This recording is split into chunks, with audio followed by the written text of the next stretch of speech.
On the pun, but some sobering news and the updated guidelines out today on treating high blood pressure. And the major takeaway, people with hypertension who like to drink should give up alcohol altogether. Formerly, the guidelines said it was okay for women to have 1 drink or less a day, 2 or less for men. Not anymore, and it is certainly a far cry from the days of wine and roses. A new study suggests that a glass of red wine every day can control type 2 diabetes. Women, wine, and weight. A new study comes to a surprising conclusion. Women who consume light to moderate amounts of alcohol are likely to gain less weight than those who abstain altogether. Red wine especially has some great health qualities. It's actually heart healthy for you. A new study showing that drinking a glass of red wine is just as good as spending an hour at the gym. So, a lot to discuss and answer for with Dr. Sanjay Gupta. So, I remember, I'm sure I said those things too. Everyone was saying it. I believed it. I started drinking a glass of red wine a day, and now I feel like an idiot. For years, so how, do you buy this study? Or this I do buy guideline? this study, and I think I think the guidelines are important here, and I think they do reflect sort of what we've learned. But I will tell you, going back more than 100 years, there's been debates about whether or not there's some value from alcohol on your health. And there was these op-eds in the New York Times going back to the 1870s, Anderson, about this. So there's been this back and forth.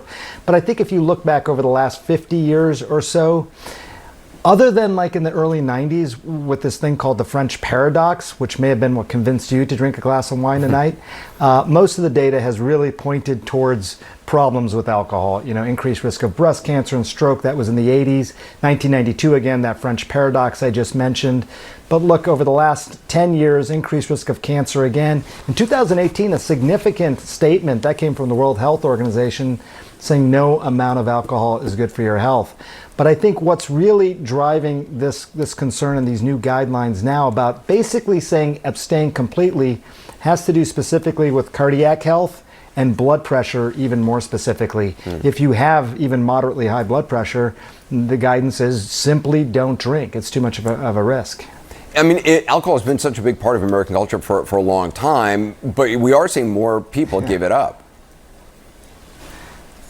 Yeah, and I think it's because of these health messages. If you look at the demographics overall, younger people seem to be giving it up at a faster rate even than older people. Right. So I think some of the concerns about health are really getting through. If you look at some of the data, I think going back over the last 10 years or so, you find that about in 2001, 27% of people, they thought that alcohol was bad for health. It's 53% now. Wow. And I don't know if you saw some of the data that came out today that basically said 54% of people are drinking. So just around half the people. Yeah. I think, going back 20 years, you ask adults, most people would say, yeah, I still drink occasionally. It's getting closer to just half a percentage of adults. There's also now a change in how doctors should treat high blood pressure. And we don't have a lot of time, but what are the guidelines on that now? I think that, first of all, these are the first new guidelines since 2017, number one, and about half the country has hypertension. Just to give you that context, wow. I think that's really incredible. Important. But basically what they're saying is, yeah, it's a really high number, but 120 over 80, below that, that's normal. If you get to be over 130, that's the top number there.